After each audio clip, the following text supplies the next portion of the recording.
କାହିଁକି କିଛି ନିର୍ଦ୍ଦିଷ୍ଟ ଘରେ ହିଁ ଜନ୍ମ ହୁଅନ୍ତି କନ୍ୟା ସନ୍ତାନ? ଗରୁଡ଼ ପୁରାଣର କଟୁ ସତ୍ୟ। ମୁହୂର୍ତ୍ତେ ଅପେକ୍ଷା କରନ୍ତୁ। ଏବେ ମୁଁ ଆପଣଙ୍କୁ ଯାହା କହିବାକୁ ଯାଉଛି ତାହା କୌଣସି ଧର୍ମଗ୍ରନ୍ଥର ବା ସାଧାରଣ କାହାଣୀ ବା ଉପଦେଶ ନୁହେଁ। ଏହା ହେଉଛି ଗରୁଡ଼ ପୁରାଣର ସେହି କଟୁ ଏବଂ ଭୟଙ୍କର ସତ୍ୟ, ଯାହା ହଜାର ହଜାର ବର୍ଷ ଧରି ଆମଠାରୁ ଲୁଚାଇ ରଖାଯାଇଛି। ଆପଣ ଜାଣନ୍ତି କି, ଯେତେବେଳେ କୌଣସି ଘରେ ଝିଅଟେ ଜନ୍ମ ନିଏ, ତାହା କେବଳ ଏକ ଶାରୀରିକ ବା ଜୈବିକ ଘଟଣା ନୁହେଁ, ତାହା ସେହି ପରମ ପିତା ପରମାତ୍ମାଙ୍କର ଏକ ଅତ୍ୟନ୍ତ କଠୋର ଏବଂ ରହସ୍ୟମୟ ନିଷ୍ପତ୍ତି। କିନ୍ତୁ ଭଗବାନ କେଉଁ ପିତାଙ୍କୁ, କେଉଁ ମାଆଙ୍କୁ, କେଉଁ ଘରକୁ ଝିଅଟିଏ ପାଇଁ ବାଛନ୍ତି? ଏବଂ ସବୁଠାରୁ ଭୟଙ୍କର ପ୍ରଶ୍ନ, କ'ଣ ଆପଣଙ୍କ ଘର, କ'ଣ ଆପଣଙ୍କ କର୍ମ ସେହି ନିଷ୍ପତ୍ତି ପାଇଁ ଯୋଗ୍ୟ ଥିଲା କି? ଆଜି ଆମେ ଗରୁଡ଼ ପୁରାଣର ସେହି ପୃଷ୍ଠାଗୁଡ଼ିକୁ ଖୋଲିବା, ଯାହା ଆପଣଙ୍କୁ କହିବ ଯେ ଶେଷରେ ଝିଅମାନେ କେଉଁ ଘରକୁ ଆସନ୍ତି ଏବଂ କାହିଁକି ଝିଅଟି ଜନ୍ମ ହେବା ମାତ୍ରେ ସେହି ଘରରେ ଅଟକି ଯାଇଥିବା ଭାଗ୍ୟ ହଠାତ୍ ଖୋଲିଯାଏ। ଏହି ଭିଡ଼ିଓଟିକୁ ଖୁବ୍ ଧ୍ୟାନର ସହ ଦେଖନ୍ତୁ, କାରଣ ଶେଷରେ ଗରୁଡ଼ ପୁରାଣର ଯେଉଁ ସତ୍ୟ ଆପଣଙ୍କ ସାମ୍ନାକୁ ଆସିବ, ତାହା ଆପଣଙ୍କ ଜୀବନ ଏବଂ ପରିବାରକୁ ଦେଖିବାର ଦୃଷ୍ଟିକୋଣରୁ ସବୁଦିନ ପାଇଁ ବଦଳାଇ ଦେବ। ଆମେ ସମସ୍ତେ ବିଶ୍ୱାସ କରୁ ଯେ କୌଣସି ଘରେ ସନ୍ତାନ ଜନ୍ମ ହେବା ପ୍ରକୃତିର ନିୟମ, କିନ୍ତୁ ଗରୁଡ଼ ପୁରାଣ ଏବଂ ଆମର ପ୍ରାଚୀନ କର୍ମ ସିଦ୍ଧାନ୍ତ ଏ ବିଜ୍ଞାନ ଠାରୁ ବହୁତ ଆଗରେ କଥା କହେ। ଗରୁଡ଼ ପୁରାଣ ଚିତ୍କାର କରି କହେ ଯେ ଏହି ଦୁନିଆରେ କୌଣସି ଘରେ କନ୍ୟା ସନ୍ତାନର ଜନ୍ମ ହେବା କୌଣସି ସଂଯୋଗ ନୁହେଁ। ସେତେବେଳେ ଜଣେ ଝିଅ ପ୍ରଥମ ନିଶ୍ୱାସ ନିଏ, ତାହା କେବଳ ଏକ ଶିଶୁର ଜନ୍ମ ନୁହେଁ, ତାହା ବ୍ରହ୍ମାଣ୍ଡର ଏକ ବଡ଼ ନିଷ୍ପତ୍ତି। ଭଗବାନ ସମସ୍ତଙ୍କୁ ଝିଅ ଦିଅନ୍ତି ନାହିଁ। ଆଜି ମୁଁ ଏକେ ଓଡ଼ିଆ ଟକ୍ ଏହି ମଞ୍ଚରୁ ଗରୁଡ଼ ପୁରାଣର ସେହି ସବୁଠାରୁ ସୁନ୍ଦର କିନ୍ତୁ କନ୍ଦାଇ ଦେବା ଭଳି ପୃଷ୍ଠାକୁ ଖୋଲିବାକୁ ଯାଉଛି। ଗରୁଡ଼ ପୁରାଣରେ ଯମରାଜ ଏବଂ ପକ୍ଷୀରାଜ ଗରୁଡ଼ଙ୍କ ମଧ୍ୟରେ ଆତ୍ମାର ଯାତ୍ରାକୁ ନେଇ ଏକ ଗଭୀର ସମ୍ବାଦ ରହିଛି। ସେଥିରେ ସ୍ପଷ୍ଟ ଭାବେ କୁହାଯାଇଛି ଯେ ମୃତ୍ୟୁ ପରେ ଯେତେବେଳେ କୌଣସି ଆତ୍ମା ଯମରାଜଙ୍କ ଦରବାରରେ ଠିଆ ହୁଏ, ତା'ର ପରବର୍ତ୍ତୀ ଜନ୍ମ ସେମିତି ନିର୍ଦ୍ଧାରିତ ହୁଏ ନାହିଁ। ଆତ୍ମାକୁ ସେଠାକୁ ପଠାଯାଏ ନାହିଁ ଯେଉଁଠି ସ୍ଥାନ ଖାଲି ଥାଏ। ଆତ୍ମାକୁ ସେଠାକୁ ପଠାଯାଏ ଯେଉଁଠି ତା'ର ଉଦ୍ଦେଶ୍ୟ ଥାଏ, ଯେଉଁଠି ତା'ର କର୍ମର ଋଣ ଥାଏ। ଏବଂ ଯେତେବେଳେ ଜଣେ ସ୍ତ୍ରୀ ବା ଝିଅ ରୂପରେ ଜନ୍ମ ନେବାକୁ କଥା ଆସେ, ସେତେବେଳେ ଯମଲୋକର ନିୟମ ବହୁତ ବଦଳିଯାଏ। ଆମେ ପିଲାଟି ଦିନରୁ ଶୁଣି ଆସିଛୁ ଯେ ଝିଅମାନେ ଭାଗ୍ୟମାନଙ୍କୁ ମିଳନ୍ତି, କିନ୍ତୁ ଆପଣ କେବେ ଭାବିଛନ୍ତି କି ସେହି ଭାଗ୍ୟ ପ୍ରକୃତରେ କ'ଣ? ସେହି ଭାଗ୍ୟ ଆକାଶରୁ ଖସିଥିବା କୌଣସି ଜିନିଷ ନୁହେଁ। ସେହି ଭାଗ୍ୟ ହେଉଛି ସେହି ପିତାର ପୂର୍ବଜନ୍ମର କର୍ମ। ଗରୁଡ଼ ପୁରାଣର ସବୁଠାରୁ ପରିଷ୍କାର ସତ୍ୟ ଶୁଣନ୍ତୁ।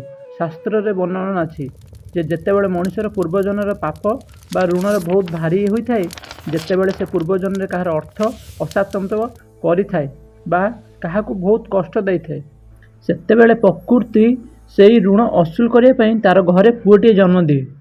ହଁ, ଆପଣ ଠିକ୍ ଶୁଣିଛନ୍ତି।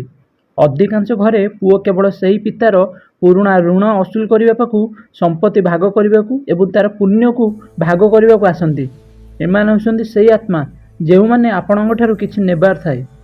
କିନ୍ତୁ ଏହାର ଠିକ୍ ଓଲଟା, ଯେତେବେଳେ ଜଣେ ମଣିଷର ପୂର୍ବଜନ୍ମର ପୁଣ୍ୟ ଶୀର୍ଷରେ ଥାଏ, ସେତେବେଳେ ସେ କୌଣସି ସ୍ୱାର୍ଥ ରଖିନଥିବା ଲୋକଙ୍କୁ ସାହାଯ୍ୟ କରିଥାଏ, ଭୋକିଲାଙ୍କୁ ଖାଦ୍ୟ ଦେଇଥାଏ, କାହାର ଆଖିର ଲୁହ ପୋଛିଥାଏ। ସେତେବେଳେ ଭଗବାନ ବା ସେହି ପ୍ରକୃତି ସେହି ମଣିଷକୁ ଫଳ ଦେବା ପାଇଁ ତା ଘରେ ଝିଅଟିଏ ଜନ୍ମ ଦିଏ। ଝିଅ ହେଉଛି ସେହି ଆତ୍ମା ଯାହାକୁ ଆପଣଙ୍କଠାରୁ କିଛି ନେବାର ନଥାଏ, ବରଂ ସେ ଆପଣଙ୍କୁ ନିଜର ସବୁକିଛି ଦେବାକୁ ଆସିଥାଏ। ଏଇଥିପାଇଁ ଆପଣ ଦେଖିଥିବେ ଯେ ଯେତେବେଳେ କୌଣସି ଘରେ ଝିଅଟି ଜନ୍ମ ହୁଏ, ସେହି ଘରର ଶକ୍ତି ବା ଆଭବମଣ୍ଡଳ ହଠାତ୍ ବଦଳିଯାଏ। ଯେଉଁ ପିତା କାଲି ପର୍ଯ୍ୟନ୍ତ ବହୁତ କଠୋର ଥିଲେ, କ୍ରୋଧୀ ଥିଲେ, ସେ ନିଜର ସେହି ଛୋଟ ଝିଅଟିକୁ କୋଳରେ ନେବା ମାତ୍ରେ ମହମ ପରି ତରଳି ଯାଆନ୍ତି। ତାଙ୍କ ଭିତରୁ ଏମିତି ଏକ କରୁଣା ଏବଂ ପ୍ରେମ ବାହାରେ, ଯାହା ବିଷୟରେ ସେ ନିଜେ ମଧ୍ୟ ଜାଣିନଥିଲେ। ଏହା କୌଣସି ଚମତ୍କାର ନୁହେଁ, ଏହା ସେହି ପବିତ୍ର ଆତ୍ମାର ପ୍ରଭାବ। ଗରୁଡ଼ ପୁରାଣ କହେ ଯେ ଝିଅମାନେ ନିଜସ୍ୱ ବ୍ରହ୍ମାଣ୍ଡର ସବୁଠାରୁ ଶୁଦ୍ଧ ଏବଂ କୋମଳ ଶକ୍ତି ନେଇ ଆସନ୍ତି। ଯେତେବେଳେ ସେ ସେହି ଘରେ ନିଶ୍ୱାସ ନିଏ, ତା'ର ଆଭମଣ୍ଡଳରୁ ଏମିତି ଏକ କମ୍ପନ ସୃଷ୍ଟି ହୁଏ, ଯାହା ସେହି ଘରର ସମସ୍ତ ନକାରାତ୍ମକ କଳହ ଏବଂ ଦରିଦ୍ରତାକୁ କାଟିଦିଏ। ଆମେ ବହୁ ବର୍ଷ ଧରି ଶୁଣି ଆସିଛୁ ଯେ ଝିଅ ଘରର ଲକ୍ଷ୍ମୀ, କିନ୍ତୁ ଆମ ମଣିଷମାନଙ୍କର ବୁଦ୍ଧି ଏତେ ଛୋଟ ଯେ ଆମ ଲକ୍ଷ୍ମୀର ଅର୍ଥ କେବଳ ଟଙ୍କା ବା ଧନ ବୋଲି ବୁଝିଲୁ। ଆମେ ଲକ୍ଷ୍ମୀଙ୍କୁ କେବଳ ସୁନା ଓ ରୂପା ମୁଦ୍ରାରେ ଦେଖିଲୁ। ଗରୁଡ଼ ପୁରାଣ ଏବଂ ଭାଗବତ ମହାପୁରାଣରେ ଅତି ସ୍ପଷ୍ଟ ଭାବେ କୁହାଯାଇଛି ଯେ ଲକ୍ଷ୍ମୀ କେବଳ ଧନର ଦେବୀ ନୁହନ୍ତି, ଲକ୍ଷ୍ମୀ ହେଉଛନ୍ତି ସନ୍ତୁଳନର ଦେବୀ। ଶାନ୍ତିର ଦେବୀ, ଚେତନା ଏବଂ କରୁଣାର ଦେବୀ। ଏବଂ ଏହି ଲକ୍ଷ୍ମୀ ବା ସକାରାତ୍ମକ ଶକ୍ତି ସେହି ଘରେ କେବେ ରୁହନ୍ତି ନାହିଁ ଯେଉଁଠି ଲୋକେ ପରସ୍ପରକୁ ଅପମାନ କରନ୍ତି, ଯେଉଁଠି ଗାଳିଗୋଳଜ କରାଯାଏ, ଯେଉଁଠି ନାରୀକୁ ପାଦର ଜୋତା ବୋଲି ଭାବନ୍ତି ଏବଂ ଯେଉଁଠି କେବଳ ସ୍ୱାର୍ଥର ବାସ ଥାଏ। ତେଣୁ ଯେତେବେଳେ ଆମେ କହୁ ଯେ ଝିଅ ଲକ୍ଷ୍ମୀ, ତାର ପ୍ରକୃତ ଅର୍ଥ ହେଉଛି ଭଗବାନ ସେହି ଝିଅକୁ ଜଣେ ପରିବର୍ତ୍ତନର ଦୂତ ଭାବରେ ଆପଣଙ୍କ ଘରକୁ ପଠାଇଛନ୍ତି। ସେ ଖାଲି ହାତରେ ଆସେ ନାହିଁ, ସେ ନିଜର ସେହି ସଞ୍ଚିତ ପୁଣ୍ୟ ନେଇ ଆସିଥାଏ, ଯାହା ସେ ନିଜର ପୂର୍ବରୁ ଅନେକ ଯାତ୍ରାରେ ଅର୍ଜନ କରିଥିଲା। ଯେତେବେଳେ ସେ ଛୋଟ ଛୋଟ ପାଦରେ ଆପଣଙ୍କ ଘରେ ଚାଲିବା ଆରମ୍ଭ କରେ, ସେ ପ୍ରକୃତରେ ଆପଣଙ୍କ ଘରର ବାସ୍ତୁଦୋଷ ଏବଂ ସେହି ଭାରୀ ଶକ୍ତିକୁ ନିଜ ପାଦ ତଳେ ଶେଷ କରୁଥାଏ। ଏଇଥିପାଇଁ ଆପଣ ନିଜ ଆଖପାଖରେ ଏମିତି ଅନେକ ପରିବାର ଦେଖିଥିବେ ଯେଉଁମାନେ ଝିଅ ଜନ୍ମ ପୂର୍ବରୁ ଋଣରେ ବୁଡ଼ି ରହିଥିଲେ, ଯାହାଙ୍କ ଘରେ ସବୁବେଳେ ଅଭାବ ଲାଗି ରହୁଥିଲା। କିନ୍ତୁ ଯେମିତି ସେହି ଅଗଣାରେ ଝିଅର କୁନି କୁନି ସ୍ୱର ଶୁଭିଲା, ହଠାତ୍ ସେହି ପିତାର ବ୍ୟବସାୟ ଚାଲିଲା, ତାର ଅଟକି ରହିଥିବା ଉନ୍ନତି ହେବାକୁ ଲାଗିଲା ଏବଂ ଘରେ ହଠାତ୍ ସୁଖ ଓ ଶାନ୍ତିର ଆଗମନ ହେଲା। ଲୋକେ ଏହାକୁ କେବଳ ଏକ ସଂଯୋଗ ବୋଲି ଭାବନ୍ତି। ଲୋକ କୁହନ୍ତି ଯେ ଶିଶୁର ପାଦ ଶୁଭ, କିନ୍ତୁ ପ୍ରକୃତରେ ଶାସ୍ତ୍ର ଏହାକୁ ପୁଣ୍ୟର ହସ୍ତାନ୍ତର ବୋଲି ମାନେ। ସେହି ଝିଅର ପବିତ୍ର ଆତ୍ମା ନିଜ ପିତାର କଷ୍ଟକୁ ଦେଖି ନିଜର ପୁଣ୍ୟର ଏକ ଅଂଶ ପିତାର ଆଭାବମଣ୍ଡଳରେ ଭରିଦିଏ।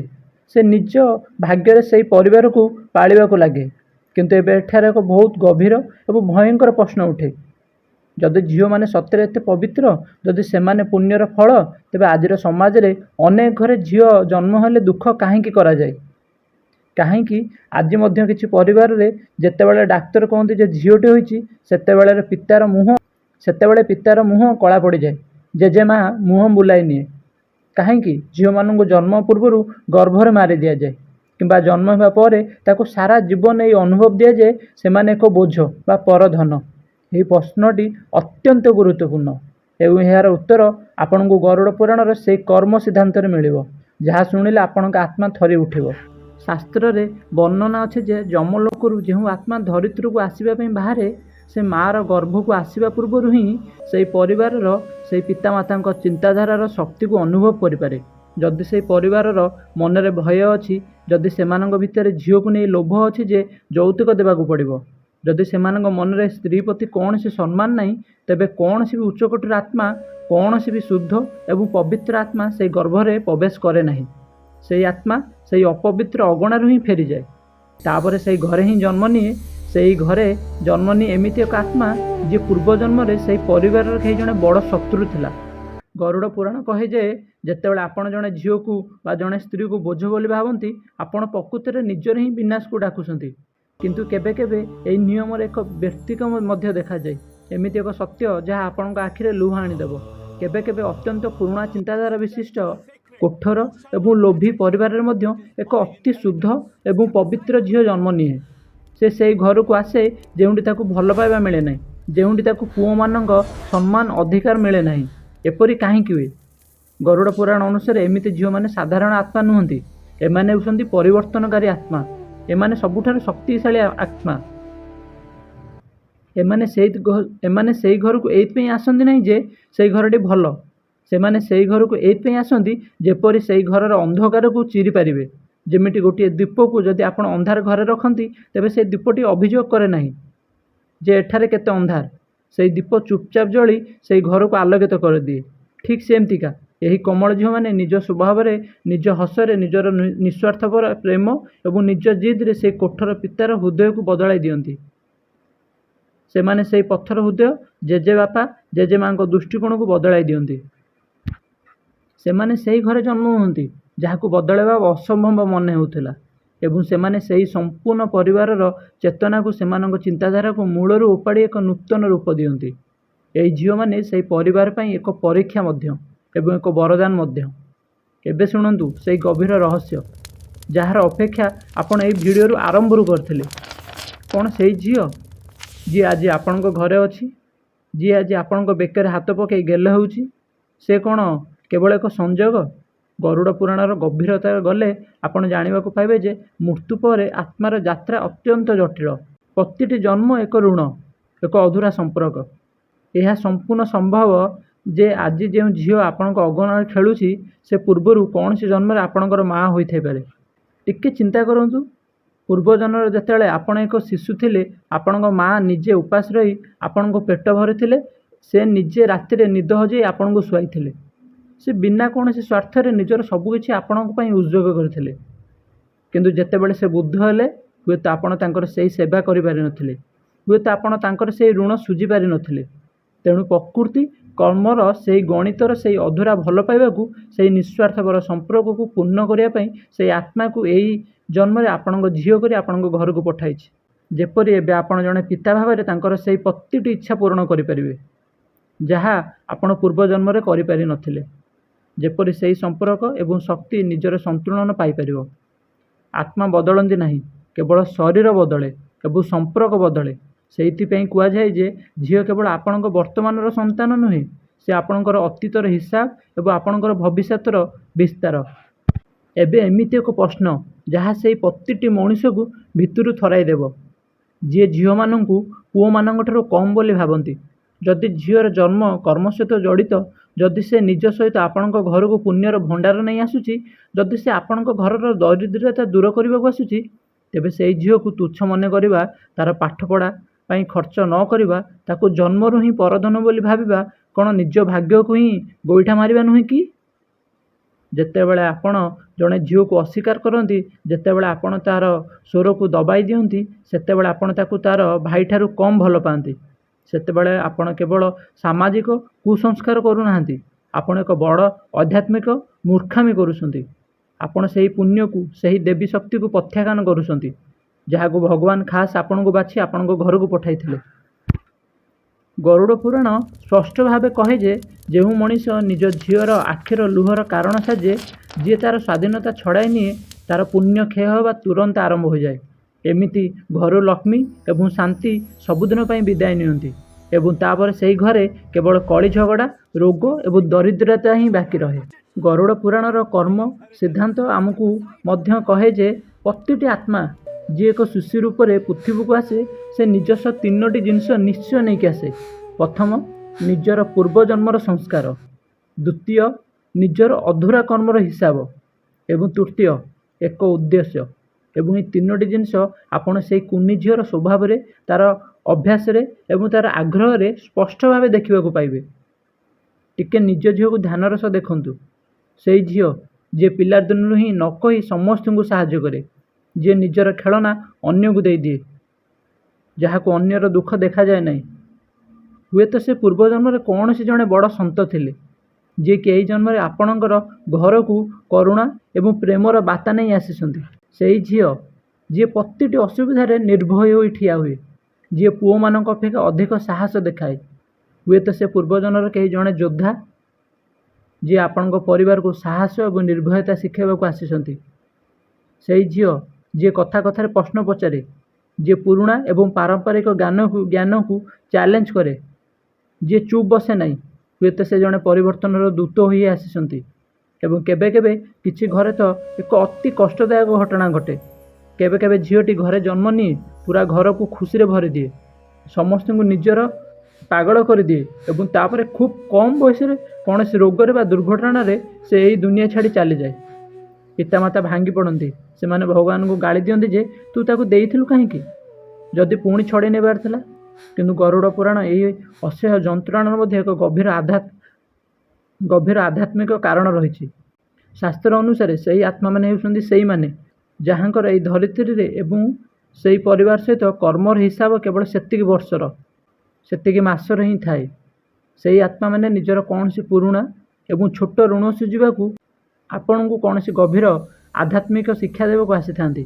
ସେମାନେ ନିଜର ବାର୍ତ୍ତା ଦିଅନ୍ତି, ଆପଣଙ୍କ ପୁଣ୍ୟର ସନ୍ତୁଳନ ରକ୍ଷା କରନ୍ତି, ତାପରେ ନିଜର ପ୍ରକୃତ ଯାତ୍ରାରେ ପରମଧାମ ଆଡ଼କୁ ଆଗେଇ ଯାଆନ୍ତି।